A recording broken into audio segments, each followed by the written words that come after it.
Students, in this lecture we will discuss about the anti-transparent and their mode of action. In rain-fed agriculture, the major constraint of crop production is moisture stress. This moisture stress means deficit is the major problem and it limits the crop production. And the crop cultivation depends on rainfall availability. Where irrigation facilities are available, no problem, farmer can grow crop at good level, but in rain-fed area, the crop success depends on rainfall availability. And rainfall water is stored in soil and plants develop on this stored soil moisture, and whenever there is a rainfall, plants grow and make good growth. And this loss of water from plant is in vapor form, which is known as transpiration. And this transpiration continuum is maintained by regular supply of soil moisture. So, here absorption of water and then transpiration into the atmosphere, and this continuum is necessary for the growth and development of plant. So, transpiration is essential, and without this plant cannot make growth. So, that is why it is known as necessary evil. Necessary in terms that this transpiration stream or transpiration pool is responsible for absorption of water as well as nutrients. If transpiration is checked, there is no transpiration, then this pull or pressure is not maintained and nutrients are not absorbed. So, that is why transpiration is necessary. And evil is in terms that there is loss of moisture from the plant. So, this is the reason that it is known as necessary evil. Transpiration is called necessary evil. Now, how we can reduce the transpiration? If we are able to check the transpiration rate, then plant can make the good use of stored soil moisture. So, in this sense, some chemicals are used to reduce the transpiration, and such materials are known as anti-transparents. So, the work of these anti-transparents, anti means opposite and transparent, these means these check or reduce the transpiration rate. Whenever there is a reduction in transpiration rate, definitely there is reduced photosynthesis, reduced growth. But these are used when plants are about to die because of lack of moisture, then these anti-transparents are used. Under normal condition, these should not be used because these have impact on growth by reducing the leaf development or shoot development. So, these are used only in those conditions where moisture is very less and plants are about to die, and we have to check water loss by limited, but use is important to save the plant life. And these anti-transparents are 4 types. Number 1 type are, you can say, stomata closing type. We will discuss one by one. Stomata closing type.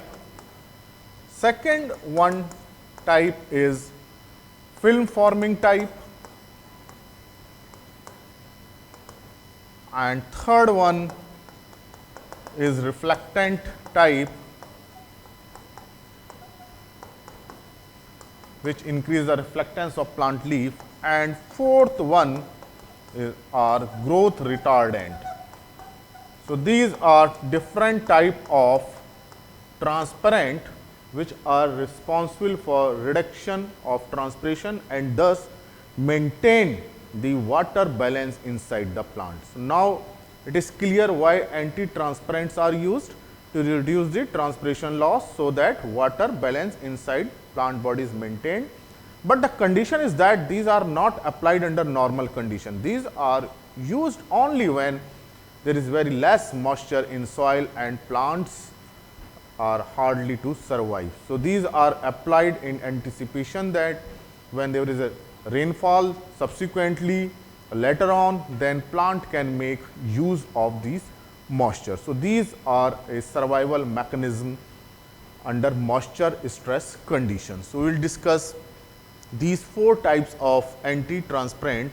Number 1 is stomata closing type, and these material stomata closing type, when these are used on plant, they are responsible for closing of stomata, and stomata are present on leaf surface, on upper surface and lower surface. We know it very well, and these stomata are responsible for gaseous exchange and loss of water vapor, that is transpiration. So, these 2 mechanisms are very important, which are mediated through stomata. And this gaseous exchange is that CO2 enter into the leaf, carbon dioxide, and this CO2 is now then converted into photosynthesis by photosynthesis process, and simultaneously this water vapor is come out of plant into the atmosphere. So, these 2 mechanisms are very important, and when these stomata closing type anti-transparents are used, then when these are applied on this leaf surface, then they tend to close the stomata.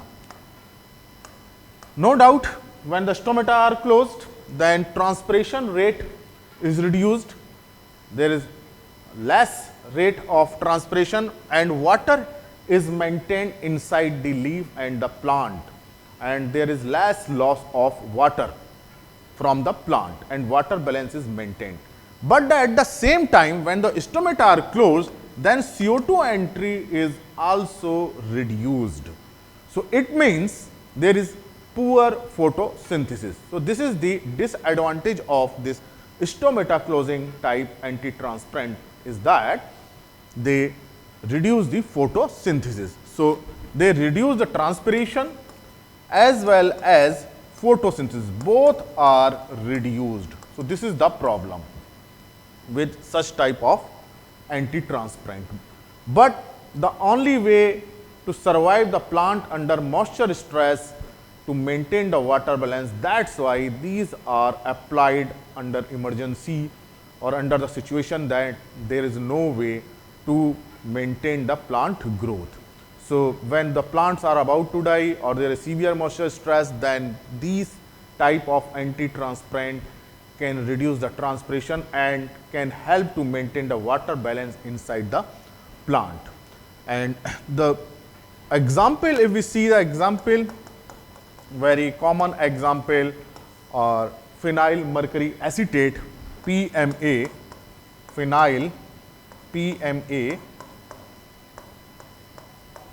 This is commonly asked in examination, phenyl mercury acetate, and other is atrazine. Atrazine is a herbicide, and at very low concentration it used as a stomata closing type anti-transparent. So, these are commonly used, but the condition is that they are used when there is severe moisture stress, and the disadvantage is that there is reduced photosynthesis, and the research indicates that their impact on reduction in transpiration is more than that of photosynthesis.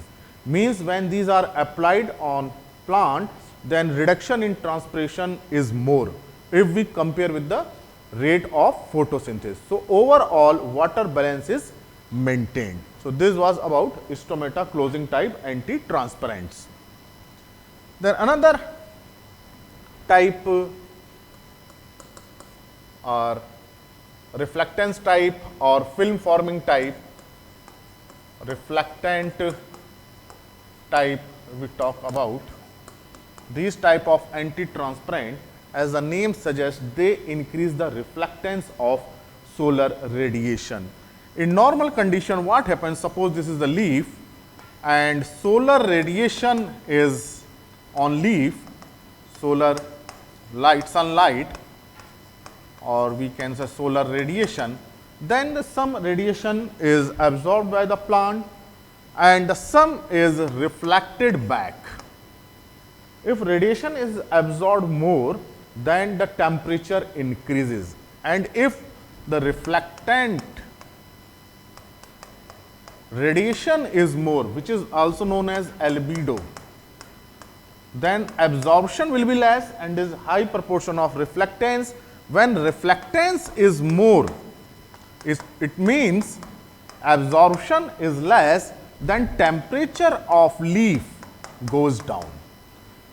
So, when such type of materials are applied on leaf, then this reflectance increases, then temperature of leaf reduced.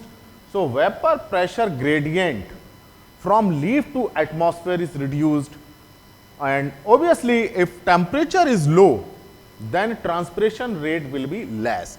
So, because of this reduced temperature, vapor pressure gradient, vapor pressure deficit, or we can say from leaf to atmosphere, is reduced. So, transpiration is also reduced. So, this is the way how reflectant type anti-transparent help in reducing transpiration. So, here mode of action is increase in albedo or reflectance. So, this is very important type, and the most common is kaolin. Kaolin is the most, kaolin, and 5% concentration is used of this kaolin, and it increases the reflectance or albedo. So, this is the mode of action of this anti-transparent. Then third type category is film forming type, and in this type anti-transparents, they make a thin film over the leaf surface. So, natural this is suppose leaf, and this material make a thin layer, and this thin layer act as a physical barrier. It act as a physical barrier for both, for the entry of CO2 as well as this transpiration of water. So, this is the mode of action, that when these are applied, they make a thin film, and these material are waxy material and have a thin film over leaf surface. So, these are very important, but the problem or disadvantage is that because of this film, CO2 entry is also reduced. So, photosynthesis is also reduced. So, reduction in photosynthesis, reduction in transpiration. So, because of reduction in photosynthesis, productivity is reduced, but because of transpiration, water balance is maintained. But here the objective is to save the plant life. That is why these are used. So, this is the disadvantage, or we can say constraint, that they reduce the productivity or growth of the plant, but on the other hand save the plant life, otherwise plant may die. So, we can say these help in survival of the plant, and the example of this film forming type is hexadoconol,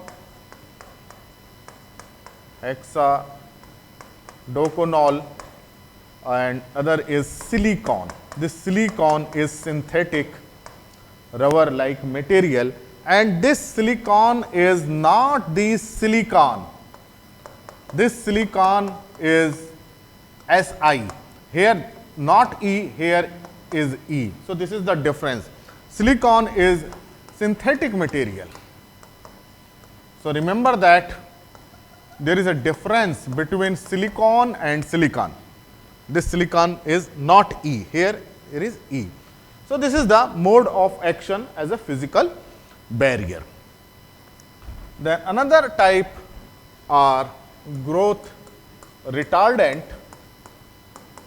such type of material when applied on plant reduce the shoot growth.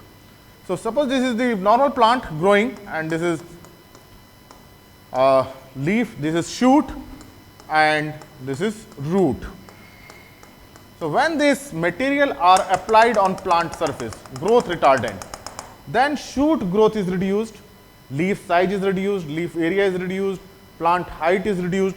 So this shoot is actually transferring area. Transpiration take place from shoot, definitely from leaves. So when there is less leaf area, then transpiration is low. So transpiration area is reduced, or we can say shoot growth is reduced, transpiration area is reduced.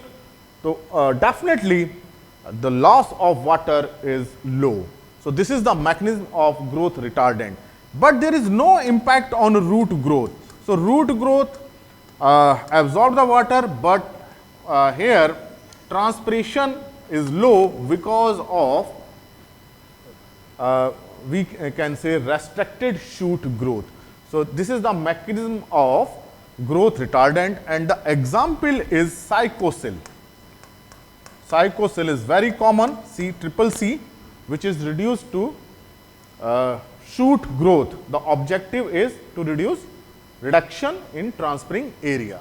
So these are 4 type of anti-transparent, and we can make a comparison between these. First one is stomata closing type, and the mode of action, if we see mode of action, and mode of action is closing of stomata. Closing of stomata. And second type, reflectant type to increase the albedo. Increase albedo. And third one is film forming type. Here mode of action is to maintain a physical barrier, and this physical barrier is a thin film, and this film check the transpiration loss. And fourth one is growth retardant. Here mode of action is reduction in transferring area.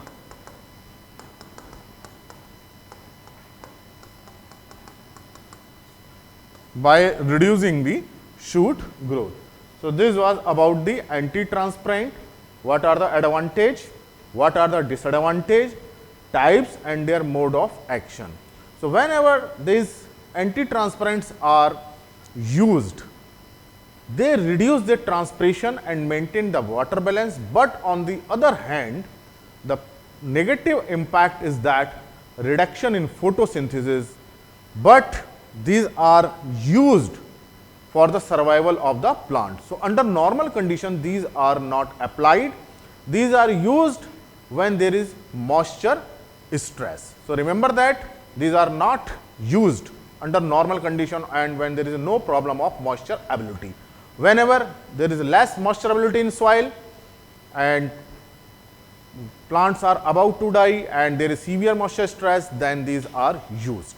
So this was about the anti-transparent. Thank you very much.